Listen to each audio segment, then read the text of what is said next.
on the Everyday Athlete Podcast Network by Run, Try, Bike.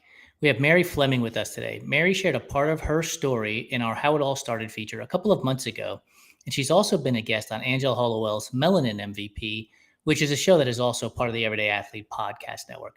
Mary is a school teacher who just finished up her school year and is excited about that. We were just talking in the back room. Excuse me. Mary had decided to start running in 2013 when a doctor suggested walking as a way to deal with her anxiety. And as many of us know, one step leads to the next step and many more. Then before you know it, we are discussing plans to accomplish marathon goals and much, much more, which is what happened with Mary. We'll talk to her about getting started with Black Girls Run Couch to 5K program all the way through to World Marathon Majors, which she is now a part of, and more. Before we bring Mary on the show, please remember to subscribe, rate, review the Everyday Athlete Podcast Network on your favorite podcast platform. If you use Spotify, you can now also leave a comment for our podcast. There are 8 shows to choose from with various stories and hosts, and I'm sure you'll find one or all of them to your liking. So without any more blabbering from me, let's bring Mary from the back room and get this show started. Hey, Mary, how are you? Hey, how are you doing? I am fantastic. Thanks for bringing the energy already. We're not even a minute into this. I'm ready. I'm excited. I'm excited. We kick off our show with a really difficult question. It's our icebreaker, and it'll kind of determine whether I'm sad or happy about the rest of the conversation. Okay. Pineapple on pizza, yay or nay? Nay. Yes! I'm not doing it. I'm sorry. Same here. Like, it's just never happening. Not 0% chance. Like, I will try just about anything, but I'm never trying that. Just can't. I don't want the sweet with the pepperoni. It just doesn't, it's not appealing to me. Sweet pepperoni and cheese doesn't sound amazing. So I'll do without it. You know, it's funny when people say, yes, I love pineapple on pizza and everything else. I go, do you like pineapple on pizza, or does it have to be with ham or pepperoni or jalapenos? And they always say, oh, yeah, of course, ham and pepperoni and all these things.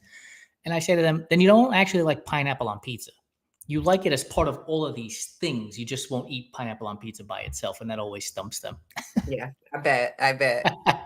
Well, at least we agree on that. So that's it. We're off on a good footing. So we shared your story on how it all started, and I had talked to you a little bit about this a few months ago. But I want to remind our audience and let them get a little backstory before we move into what has transpired over the last basically 12 years and what the future looks like for you. So during our conversation, you mentioned that in 2013 you got started with running, but mostly as walking because you had been told by a doctor that walking might help with your anxiety. And I don't know that we ever got into that process of dealing with the anxiety before we just jumped into all of the running conversation. But did walking actually help you with dealing with your anxiety at the time? It absolutely did. As a matter of fact, it still helps to this day for that reason.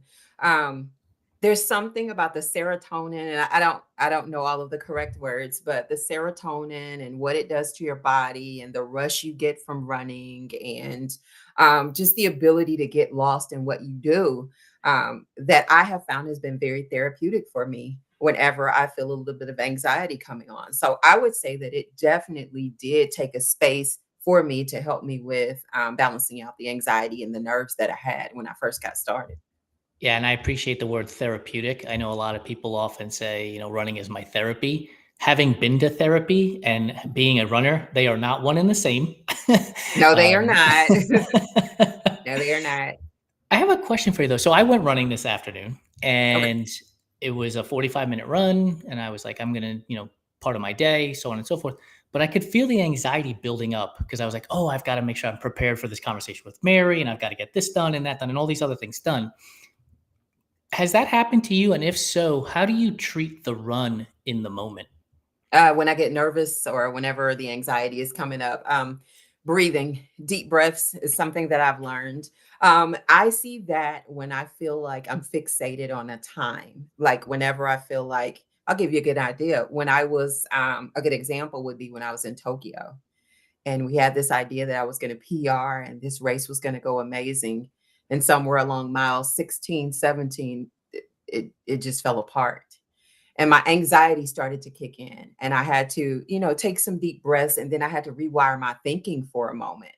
And I also called my coach, and I was just like, "Hey, I'm not making it right now. Like, I'm not making the time that we went for." And he said, "We're just finishing at this point. Switch your mindset. Understand it's about the finish. This is not the big race for you anyway. Calm down. It's going to be okay." And I ended up kind of settling down, and I was okay. So sometimes it does happen. And I do see that when I have a goal and maybe the goal is not about to make, and then I have to just change my thinking. And then it seems to work out once everything is said and done, one way or the other. You just mentioned having a coach and being able to call that person during the race, and it made me wonder, like, how important of a relationship is it for you that you're able to pick up the phone and call them and have that conversation, as opposed to somebody who just puts a training plan in, run 4 miles today, run 8 miles tomorrow kind of thing? That's the beauty of having a coach like the one I have. We talk I feel like we talk every other run that I have. And that's training runs or whatever, because he's asking, how do you feel? How did it feel out there?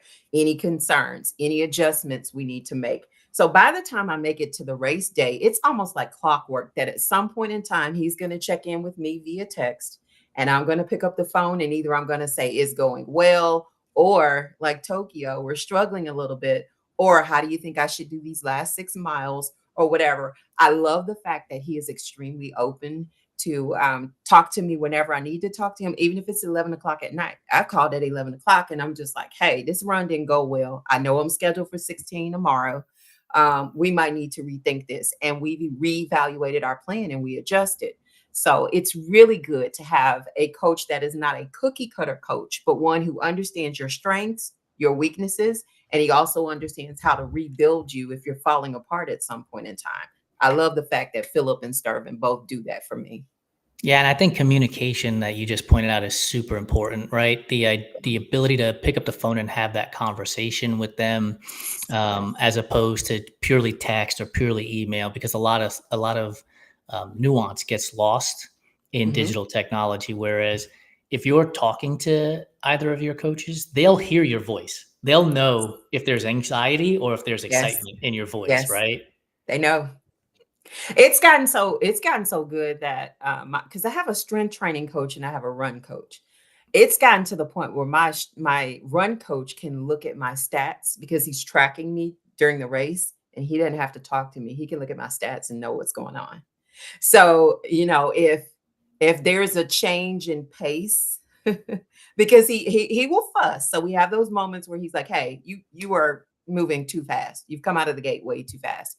And he'll look, and then he'll start to see if maybe like mile 9 and 10 is starting to slow down. He already knows that something is shifting. And so he's either going to pause and wait and see if I correct it, or he's going to pick up that phone and he's going to call or text, or he's just going to wait on me to say something to him. And I appreciate him understanding the vibe, even when he's just looking at my stats and he doesn't have to say a word to me. It's You a ever pretty powerful relationship too, actually.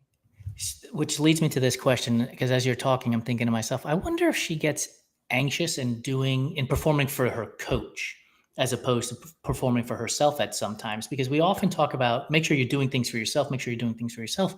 And Mhm, that's all fine and dandy on the surface. But mhm. we are human beings, and we want to make sure that the people that are helping us, we're showing up for, and we're performing for them. We want them to be proud of us. And so do you ever fall into that scenario where you're like, okay, I know he's watching, I got to Yes. pick up the pay. Go ahead. Yes, absolutely. Absolutely. And I hate to keep going back to Tokyo, but Tokyo is that race because I didn't want to let him down. You Yeah. know, I didn't want to let him down. And I knew we had trained for like 14 weeks to PR that particular race. Like that was the plan. Every week we were matching the time. I mean, it just everything was in order, and then until it wasn't. And so, yeah, you go through the disappointment, and when you're out there, you're like, "Oh my goodness, I'm not delivering it the way that I want to." And then that anxiety starts to creep in. And then they tell you, "Just finish. It's okay." Yeah. And then you're all right. Yeah, It's like they release that, they take they the do. weight off of you, right? Yes, yes. Because I think everybody wants to perform well for their coach. Like, you Yes. want your coach to 100%. look at you and say, "Incredible job." And, even though I didn't get the PR, he was the first one on the phone afterwards to say, "I'm proud of you." And it means everything. It's pretty cool to have that relationship where even if you don't deliver in the way that you all plan to, they still congratulate you and they celebrate you because you did finish, which was the ultimate goal. Yeah, as an ultra runner, I'm self-coached, but I have paces and crew at these events. And I remember vividly in 2021, I was at Cocodona, and it was the inaugural year. Nobody knew anything about the event. Nobody knew how hard or easy it might have been. And we're Mhm. on Lane Mountain, and I got Marriott. When I tell you I'm taking 2 steps and sitting down, taking 2 steps and sitting down, I'm not kidding. Like, I just could not move. And I start playing in my head, like, what do I tell these people who traveled all these miles to Mhm. pace me and crew me that the day is done? Like, the race is 250 miles, but it's done at mile 11, let's say, or whatever the number was, right? And so you have that pressure to want to perform. And Mhm. fortunately enough, I got through it. But I completely understand that scenario, because when I did get to that aid station, they were like, "Don't worry about it. You got 4 more days to finish this race, right?" And it just allows you to breathe. And by the way, that is incredible. Like I can't imagine. My idea of an ultra is 31 miles. Like it stops there. But those of you all who can push that type of distance, you are absolutely amazing for it. Thank you. Well, I want to go back to distance, because Okay. you said at mile 16 or 17 at Tokyo, you had this Mhm. conversation with your coach. Now, I want Yes. you to take that thinking and that thought about that particular conversation and go back to 2013, when the doctor says you should walk to help, ease your anxiety, Mhm. and you hook up with Black Girls Run Couch to 5K program. So Yes. you're not even running a mile, right, when No. you start up with this. And now No. here you are, 12 years later, and you're making a call to a coach at mile 17 of a world major Yes. marathon, right? Like, Yes. what's that Yes. feel like when you think about it? What is that like? Oh my goodness. You know what? I said this before that it really reminds you that life truly is a marathon and not a sprint. It takes time. And when you have the ability to look back over 12 years and see where you came from, it's such a surreal moment. Never would I have ever believed that I would go from the woman that struggled to run 15 seconds, because that was the interval starting off. We run 15 seconds and I couldn't make it, to being at 45 years old able to run 26.2 miles. It has been for me an incredible journey, and finishing especially this sixth world major just meant everything in the world, because to me it was putting an exclamation mark on just years of extreme workouts, heart, tears, sweat, sometimes being discouraged, to encouraging others, all the things that you could imagine. It was just really a big moment for me to be able to look back and see what I could achieve. And getting this medal, just I have to show you Show getting it. this medal. This is the coveted 6-star world major medal. Getting this and putting this around my neck was, it was a big moment for me. It was a big moment. Yeah, this was it. So this put a huge exclamation mark on everything that I've had to do. Have you ever seen Jerry Maguire, the movie? I have. I've seen it. So when Rod Tidwell tells Roy Firestone, "You're not gonna make me cry, Roy. You're not gonna make me cry," in that interview, Mary, you're not gonna make me cry. You're not gonna make me cry, Mary. Like, Listen. it's incredible.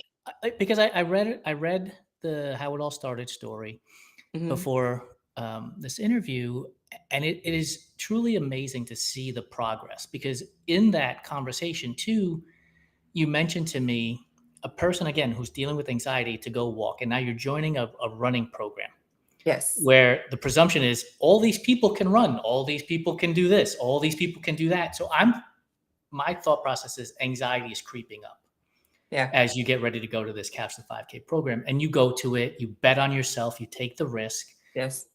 The quote is, when I got there, nobody looked like a runner to me. No. No. And, like, did that help? No. Did that help It alleviate the does. anxiety? It does. And it did, because in my mind, runners are these very small people who are very fast. In my mind, Kipchoge was the is an average runner. Now I know better now. Um, but I had this idea of what athletes are supposed to look like, especially adult athletes. And when I got there, that's not what people look like. That wasn't what I saw when I got to my first race either. So, I mean, that was pretty much out of the door after the first time that I got out there with them. And I'm glad it was, because if I would have held on to that thought, I probably never would have shown up. But I'm glad I did show up, and I'm glad I understand differently now. Yeah, and And let I that be I a have to lesson. tell other people that too. You know, when Yes, we invite people to run with us, I'm just like, listen, they're like, oh, you guys run too fast. I said, well, we started somewhere. Like, we that's right. started where you're starting from. I began as a walker. Eventually I ran, but it took me some time and training to get there, and especially to get to the bigger distances like the 13.1 and the 26.2. That's a process. Um, and you don't ever have to get there. If you just That's want to right. come and do 5Ks with us, we're going to celebrate the 5Ks like we do the 26 too. So, that part of it, I think, is really, cool to acknowledge, because some people really do have that thought process that runners look a certain way and they run a certain um a pace, and that's not really what it is. Side note from the host, I would rather run 250 miles than a 5K any day. Like if Really? 5Ks hurt, 5Ks hurt. But they can't. I understand they can be hard, but there's no way. I can't wrap my mind around what you guys do. It's I tough. got to I got to take naps in the middle of the day. I got to eat all the food along the way. But Like then you had to get back up and keep going. See, when I do that, I'm done. You know, I'm not getting back up and doing anything else. Like, I'm done with it. Yeah. well, as you know, this is a live show, and we have some questions coming in from the audience over on Instagram. Okay. I hope I don't butcher names. So if I do, I apologize. Samaya.ins. Okay. Mary is so inspiring. Would love to know what's next in your journey of running and fitness with a smiley face. Oh my goodness. So let me tell you what I've been doing. I actually I had a friend to give me a bike. She's like my big sister. And she was like, she had a stroke last year and she's still with us and she's doing well and we walk. But she's like, Mary, I know you were looking at trying to ride a bike. So I'm gonna give you my bike. So she gave me her bike and I have gone on 2 rides. And I officially started swimming lessons last Friday. So what I'm ultimately saying is, at this point, I guess it's called a duathlon, Yes. and I am ultimately going to try to do the triathlon with hopes of doing an Ironman 70.3. But we are going to take baby steps. That's it. I am starting with this biking. I went on my second ride this week, and my second ride was 20 miles. And so I'm going to keep on doing that and then continue with my swimming lessons. And so that seems to be kind of my next thing, is to kind of do what you guys do. Not for nothing, but a 20-mile ride is nearly half of a 56-mile ride in a 70.3, right? Like you understand, I like do. I do. you'll get to that 56 miles in the blink of an eye, in all honesty. Well, let me tell you something that happened to me. So I'm riding on Saturday and I haven't fully understood how to switch the gears on the bike. So embarrassing. I was going up a hill and I got halfway up and then I stopped. And so I'm on the bike trying to pedal and it doesn't go anywhere. So I end up having to get off the bike and walk the bike up the hill. And I was like, you know what? I got to figure this out, because this is not supposed to happen like this. Like, I've never seen someone walk up the hill with a bike. So, oh, it does happen. Oh, Okay. it happens. Okay. I'd never seen it. But I did decide at that point in time that I'm going to go and study biking a little bit more, because it's not just hopping on and riding. Like, you got to understand how Yeah. the gears work and how to do the hill work and how the seat works. I've learned the Yes. seat All of it. thing, all of the gear and all of that. So I am committing to actually learning the bike more while I learn how to swim, so that I can ultimately do the triathlon and Well, that's hopefully, awesome. yeah, those are the next steps. Those are my next goals. As an um, addition to your conversation about people walking the bike, my first 70.3 was at Oceanside, which I think was 2011. And you have 3 mountain passes that you have to go through at Oceanside. And as you're coming up on the first one, the mountain looks, I mean, it might as well be Kilimanjaro. It just looks so high.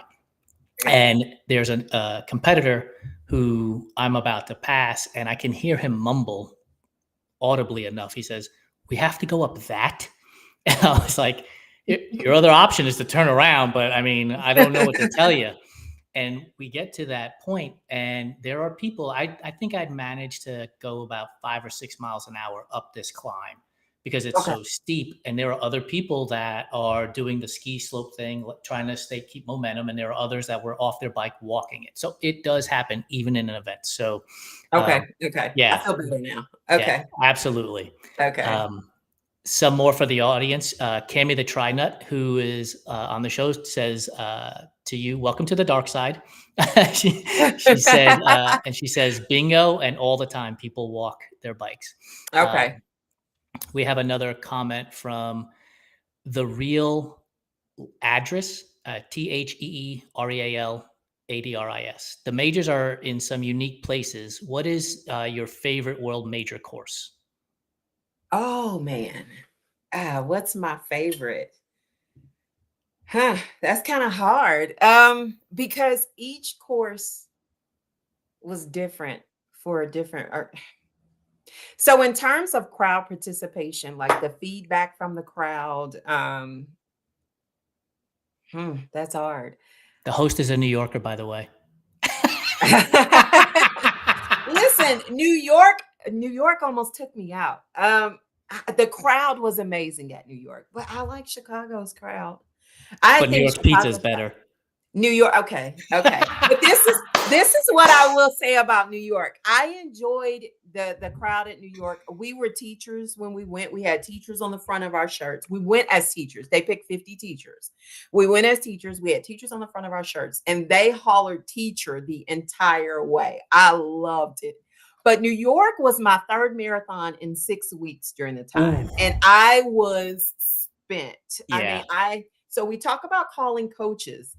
I picked up the phone. I was at mile, I think, oh my goodness, I was like mile 23. Oh, And wow.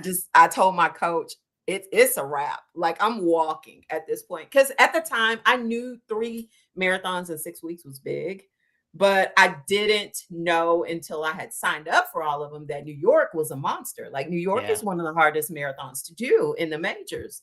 And so when I got there, I just was like, this is tough. So because of that, a lot of New York is a blur. It's a blur because it was so hard. But I mean, no questions about finishing, but it just was hard. The burls are hard. The hills and stuff are hard. But Chicago's crowd is like hands down amazing. But my best experience was Boston. Boston was an incredible race. The fanfare with Boston, just the notoriety behind Boston. Um, we have a group called Black Unicorns at Boston where they celebrate you 2 days before the event. And of course, because just it's so hard to get in Boston, it just was an incredible feeling. So if I had to pick a race, I'm going to go with Boston, just because it was just a memorable experience for me. Tell me more about Black Unicorns. I don't think I've ever heard of this group. Yeah, so Black Unicorns is an organization that they put together like a celebration for Black athletes when you come to Boston.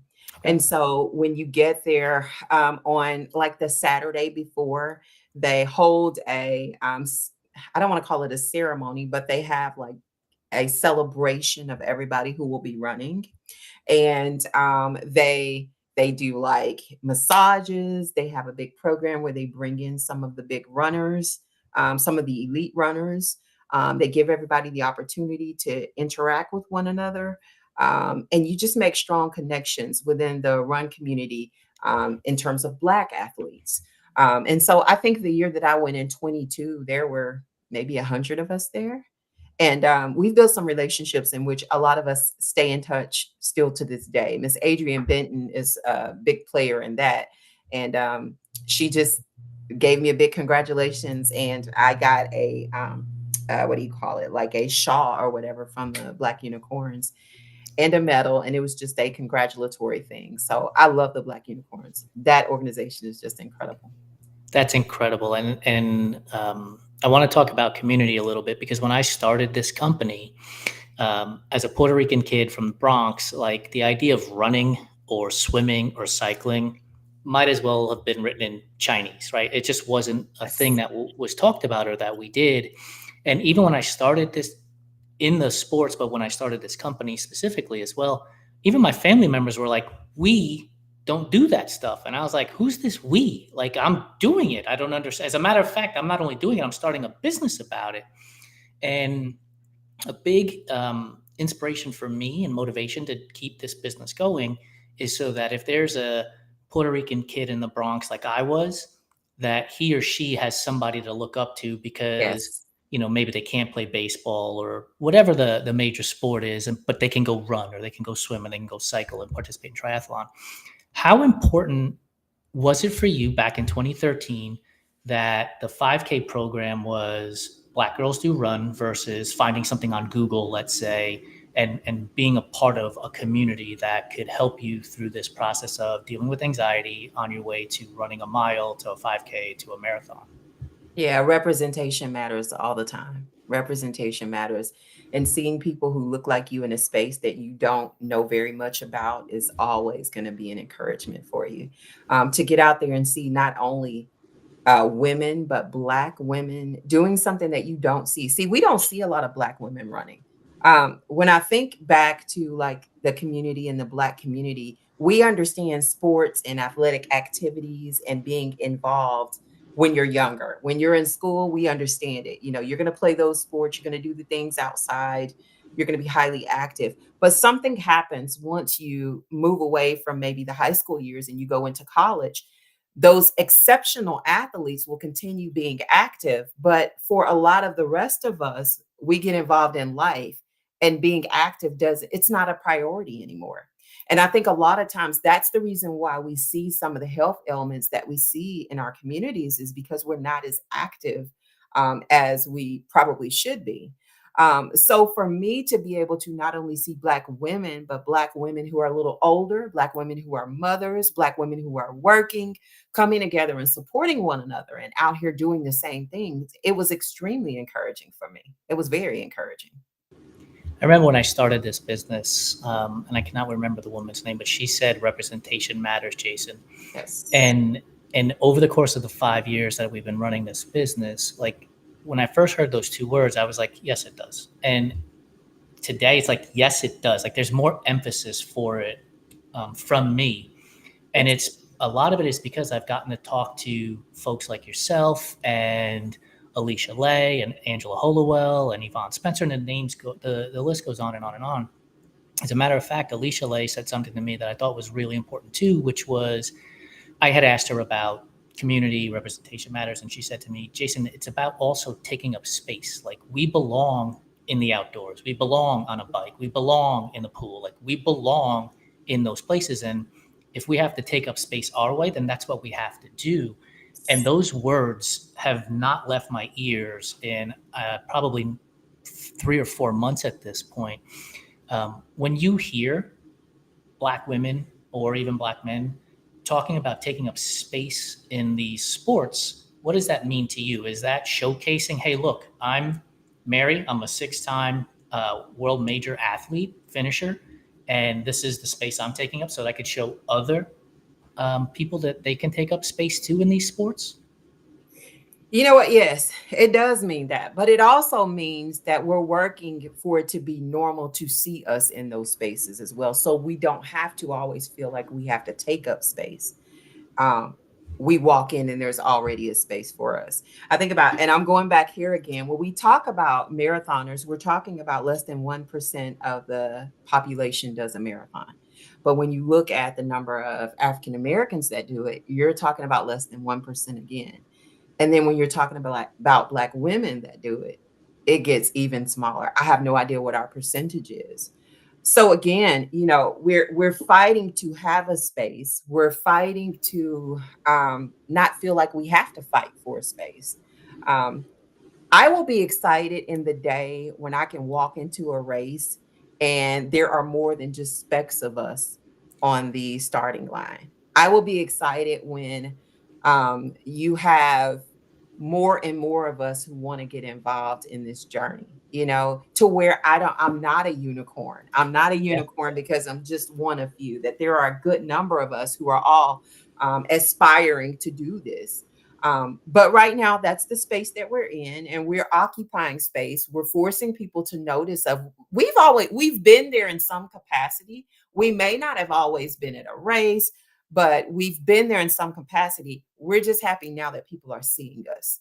They're taking notice of us. And so, that's what it is for me. Unless you've been in this situation, I don't think you understand how powerful it is to look and see a person who looks like you participating in Yes. these sports when Yes. you're typically by yourself. And the story I tell all the time is, in order for me to have seen Puerto Ricans in triathlon, I actually had to go race 70.3 Puerto Rico in San Juan, because Yeah. to my knowledge, I was the only one there the Yeah. majority of the time, right?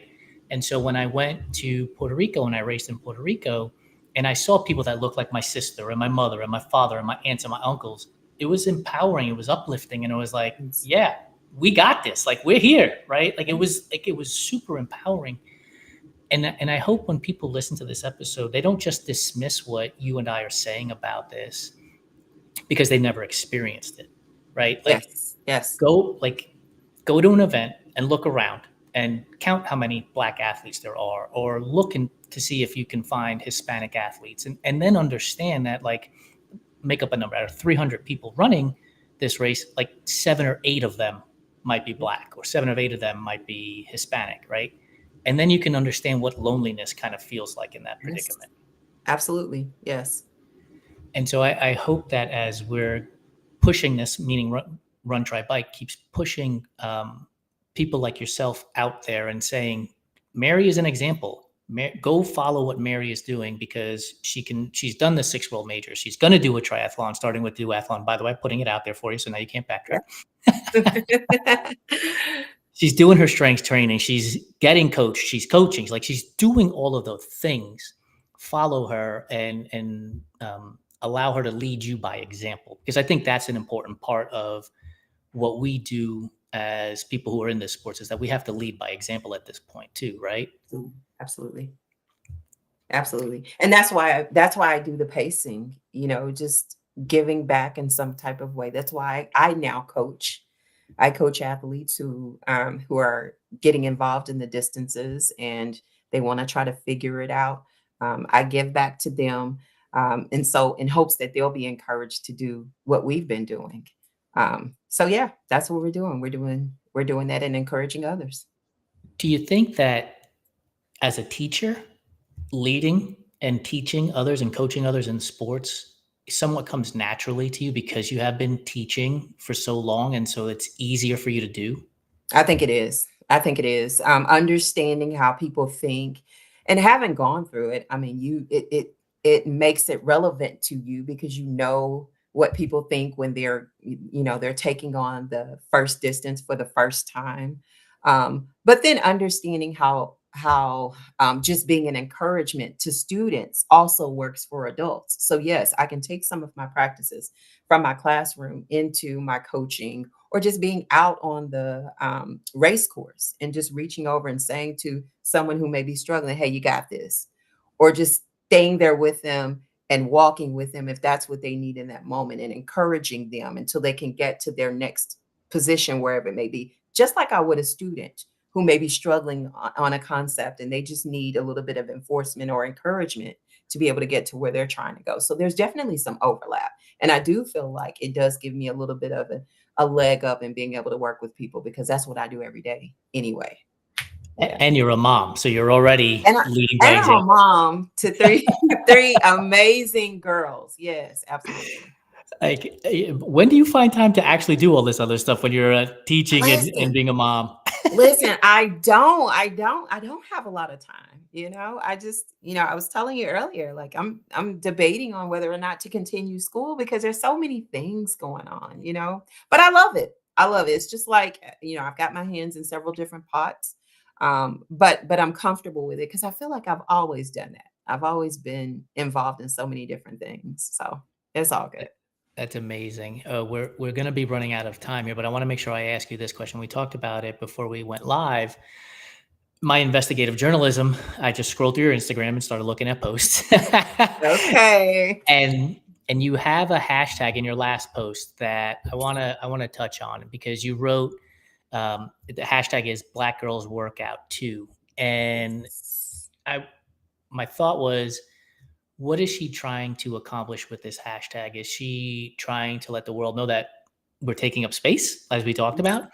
Is Mhm. it also to let other Black women know that you can get yourself to the gym and take care of yourself and your health, and put yourself ahead of other things? Because if you don't take care of yourself, you can't possibly take care of others either. Like, what does that hashtag mean to you when you put it out there?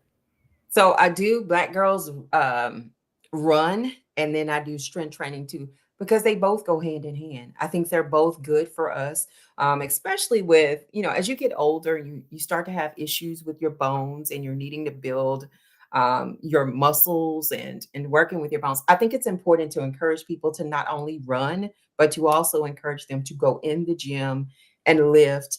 I've heard people say before that I don't want to have all those muscles and start looking, manly or masculine. And you don't have to. Listen, I lift, I run, but I still look like I'm a mom. I'm not the perfect size, and that's okay. But I feel like I'm healthy, and I want to encourage other people to be healthy. I'm the poster child for not having a bunch of muscles, and hopefully nobody thinks I look extra masculine.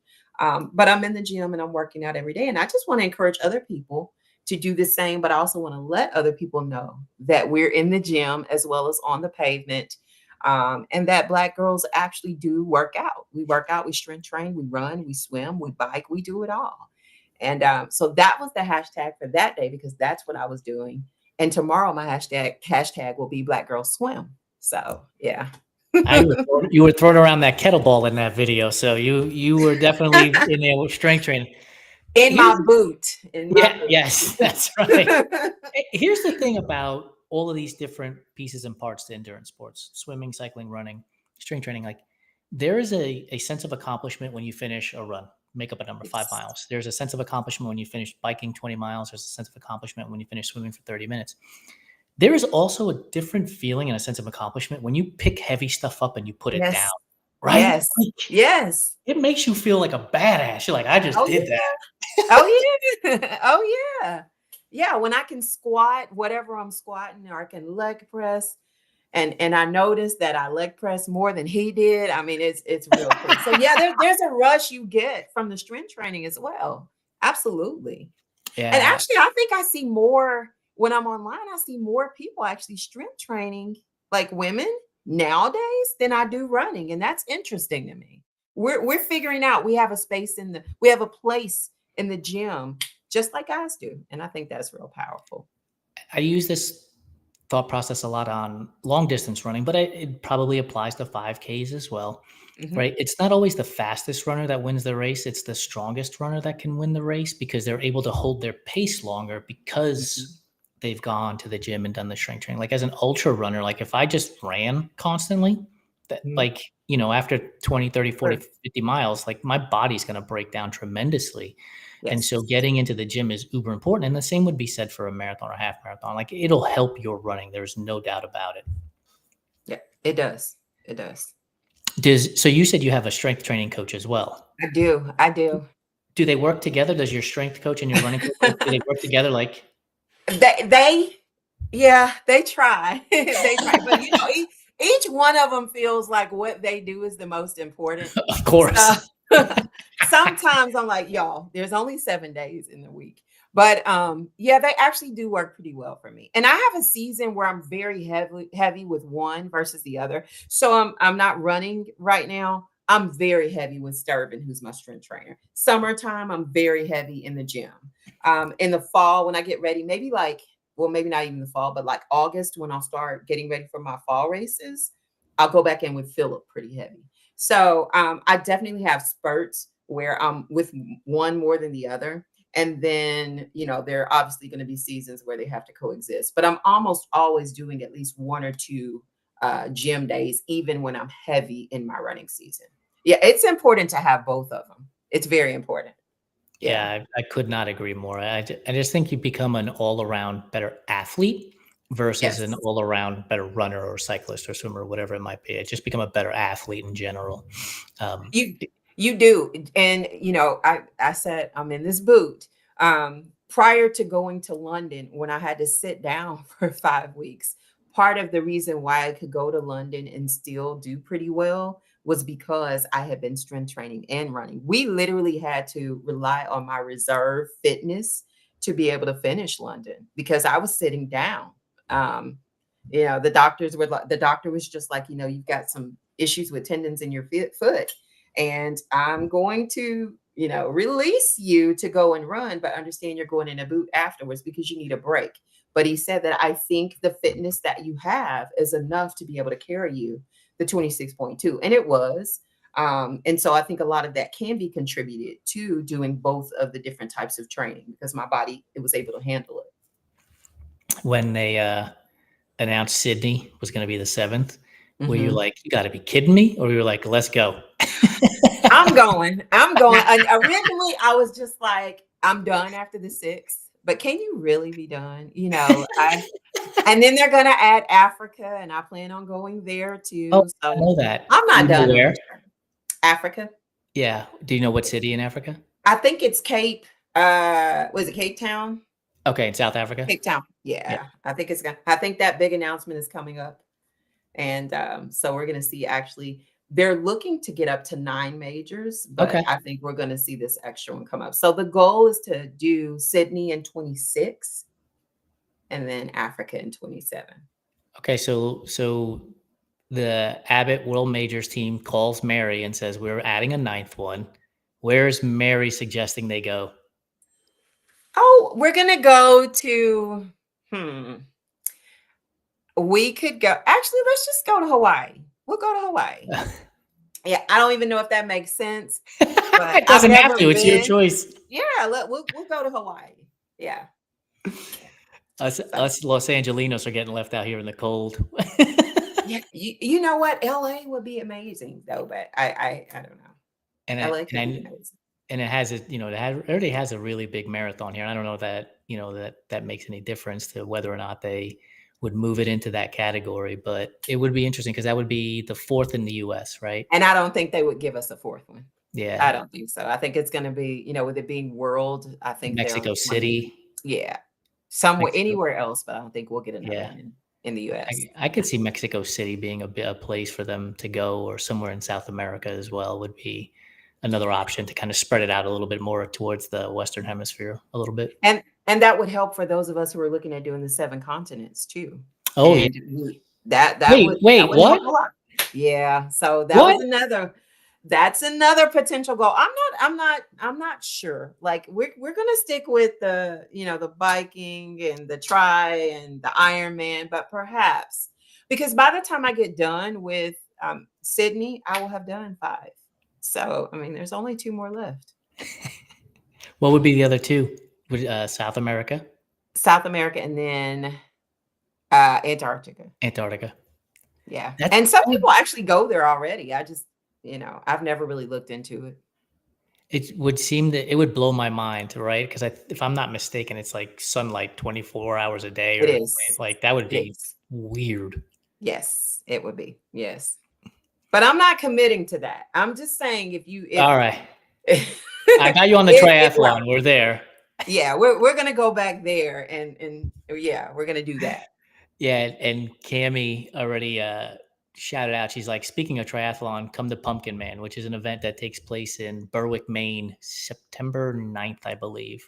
Okay. And it's an Olympic distance triathlon they have on Saturday, and then they have Okay. a running festival on Sunday, up Okay. to a half marathon, I believe, up to a half marathon on Sunday. So you can become the Pumpkin Man and do both the triathlon on Saturday and the long run on Sunday. I think, and again, I think it's a half marathon on Sunday. Okay. I can get the swimming down. So once I get the swimming down, I mean, I think the biking will come pretty easily, but the swimming is where I think the challenge will be. Yeah. My best advice for people who are getting into swimming is allow yourself to embrace the water. In other words, don't fight it as you're swimming. Just get in the Okay. water and just swim. And eventually you'll get like running. Like when you first started running, right? You eventually got faster, you got stronger, you went longer. It's no different. Get in the pool as soon as you feel the water. Don't fight it. And before you know it, you're swimming longer and faster and stronger. So before I let you go, one is where can people follow you on your journey to your first duathlon, your first triathlon, and your first 70.3? Okay, I am Marathon Mary 79 on Instagram as well as Threads. Those are the best places to find me. I do have a Facebook page. It is Michelle Mish, but it has a little bit of a different vibe. I put some run stuff on there, but that page is a little different. But you can certainly find me, Marathon Mary 79 on Instagram and Threads. And we'll drop that in the show notes when the episode goes live. For those of you who are joining us late, the podcast will come out on June 3rd, Tuesday, June 3rd. So are you ready for our food questions? We call them rapid fire, but don't feel like you have to answer immediately. Let's go. All right. So you got pineapple on pizza, correct, which is a good start. Okay. Oreos. Are you an old school OG Oreo fan, a double stuff, a mega stuff, a thin, or a Cakester fan? All of them. Oreos is my favorite. Oreos is my favorite. That's my all of them. All of them. Are any of the flavors blasphemy? When you look at the package, you're like, why would they even make this flavor? I haven't found one yet. I like them all. I like them. Are you a twist and scrape? Are you a dunker? Aspirin style? Just eat it. Just let's go. Let's just go. Yeah. I'm not opening it up. I'm not dumping it in water. No, I mean in milk. Nope. I'm just eating it. Yeah. The same way I eat them like aspirin. The whole cookie goes in. Like I'm Just barely even chewing. Yes. My favorite cookie, hands down. Absolutely. I love it. It's so I'm good. so ashamed. And look, I've bought the off-brand flavor. I do too. Oreo, right? I don't know what they put in it, but the other off-brand don't taste the same. They're just not the same. I still eat them. My daughter brought some off-brand ones in 2 days ago, and today she comes in. She says, "Mom, have you seen my Oreos?" I said, "Girl, those are gone. Those were gone the day you bought them. Sorry." Yeah, and they were from Whole Foods, so you know they weren't the same. Right. Yeah. One of my favorite places to get Oreos is at the airport because it comes in like a single box package. Yes. And like, oh my goodness, You just sitting in eat there. them. Yep. Gone. Yeah. Don't care who's looking. Don't care where the crumbs are. I don't care. Yeah. My nutritionist is frowning right now. You wouldn't believe Oreos. That is our big thing. That's our big thing. Yeah. Mary's nutritionist. Let her enjoy the Oreos. Let me enjoy the Oreos. Yes. Licorice. Are you a fan? And if so, red or black? Do not eat it. I don't eat licorice. No. What about Peeps? What are your thoughts on Peeps? I like Peeps. Okay. Yeah, I like the little marshmallow gooey thing. Yeah, I eat them. I eat Peeps. Yes, Easter, we eat Peeps. Have you ever heard of peep jousting? No. Yeah, so we were told, because I'm not a fan of Peeps, and we were told that's because I don't know about peep jousting. And I said, well, what is that? And they said, if you put toothpicks in the beaks and you put them in the microwave for like 10, 12 seconds, that they blow up, like they expand. And so the toothpicks are like swords. They're like fighting in the microwave. And somehow that's supposed to entertain me and then make me want to eat them, but it didn't. Okay. I'll take someone's word for it. Okay. Candy corn. Is candy corn a real candy or is it just earwax covered in sugar? I like candy corn too. I eat candy corn. Yes, I do. I have found another person who's keeping Brock's in business. Do you also eat remember the orange circus peanuts? Do you eat those too? I don't eat those, but I do remember those. Yeah, so I don't eat those. That's like the styrofoam Amazon puts in your box. Yeah. No, I don't eat those. Nah. Creamy or crunchy peanut butter? What's your favorite? I don't eat candy corn. I do not like it. There's nothing about it that entices me. Peeps can go. Licorice, red for sure, but you got to bite both ends off and use it as a straw with like a cherry Coke because that rush of flavor is fantastic. And I am a old school Oreo fan. Yes. And my favorite flavor is the gluten-free mint. Like that whole box. If that box lasts 5 minutes in this house, I'd be Yeah. surprised. You know? My youngest daughter eats the mint Oreos. Yeah. Yeah. Like Yeah. the flap is open on the table, and every time you walk past it, you're just grabbing You 2 or grabbing 3 at a it. Yep. time. Yep. You're grabbing it, putting the flap back. Yep. Yep. Yes. Creamy or crunchy peanut butter or nut butter if you have allergies. Creamy. Do you eat peanut butter and jelly sandwiches? No. No. I mean, I So could eat it. I used to eat it when I was younger, but no, I can just eat the peanut butter by itself now. straight I spoon? have the little cups. I do the cups, and then Oh, okay, yeah. that's what I do before I run. I do the peanut butter cups. I mean, good calories, get some fat in you. It's Yep. perfect. Can't Yep. argue with that. Red velvet cake. Is red velvet cake a real flavor, or is it just chocolate cake dressed up to go to the prom? I don't eat red velvet cake. Good. I don't eat it. So it's Uh, not one of my favorite flavors at all. what is your favorite flavor of cake? So I like white. I like white. Just white. I like chocolate. I like white, but red velvet, I never choose it. I'll even do the yellow, but yeah, never I don't ever pick red velvet. It's hard to beat the grocery store white cake. Like Yeah, that slice is so good. It's hard to it's beat good. that. Yeah. Yes. Favorite flavor of ice cream? Chocolate chip cookie dough. Nice. Is there a Yes. particular brand that you like more than others? Oh gosh, I can't even think of the name of it. I mean, I do Yarnell's, but was it Bluebell? Yeah, Bluebell? Yes, yeah. yes. Yeah. And Bluebell then is I'll crumble Oreos. I'll crumble Oreos and my ice cream. Yes. Nabisco. Get this lady a sponsorship right now. Listen, it's terrible. It's Right terrible. now. But I yes. We do a Thursday trivia for giveaways of Topo athletic shoes, and I asked people to create their own running event. And I came up with the Oreo 100, where you Okay. start in Oceanside, California, and you finish in Redondo Beach, overlooking the Pacific Ocean. So the OREO. And my thought was just every aid station was just stacked with different flavors of Oreos, right? Yes. Man, Sounds I good to me. take my money. I would sign up for that in a Yeah. heartbeat. Sounds good to me. Yeah. Favorite candy bar? I love Twix. Yes. Left Yes. or right? Huh? Left or right? Right. I guess. Right. It's one of the oddest advertising campaigns I've ever seen. It's like it's the same one. Like it doesn't matter. Yeah. Yeah. Chocolate chip cookie or oatmeal raisin cookie? Chocolate chip. Now, is it like the Chips Ahoy, the hard one, or do you need it fresh baked out of the oven? I like the fresh baked, the warm chocolate Yeah, chip so cookies. good. Yeah.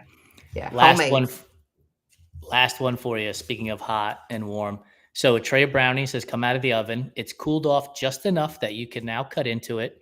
Are you going to the corner? Are you going to the edge? Or are you going to the middle for the ooey gooey part? I actually go to the corner down here. I cut the corner. Yeah. The corner is the best. You get that little crunchy part of it, plus you get the Yes. ooey gooey. Be beat. Yeah. And then you put the chocolate chip ice cream on top, chocolate chip cookie dough ice cream on top of it, and it's even better. Yeah. I put coffee ice cream on top of mine in a mug, and then so it becomes Uh-huh. like a mocha afterwards too. But Okay. yes, Yeah. so good. I'll have to try it. I'll have to try it. Mary, thank you so much. You have been a wonderful guest. Really appreciate your time. Thank you for having me. I really appreciate it. For those of you that have joined us for this fireside chat, thank you so much for your time. Time is one of the greatest gifts that we can give to anybody, and you gave yours to us today. So thank you so much. Make sure you join us next week on June 3rd at 5 p.m. Pacific time, 8 p.m. Eastern time, where we have 3 members from the class of 1980 Ironman. Kurt Madden, David McGillivray, and Bob Babbitt will be joining me for a roundtable to discuss what the hell they were thinking when they decided to do an Ironman in 1980 before it was known as an Ironman, and all the good stories. So I can't wait to hear that. Check us out on the Everyday Athlete Podcast Network. Make sure to subscribe, rate, review, and if you're using Spotify,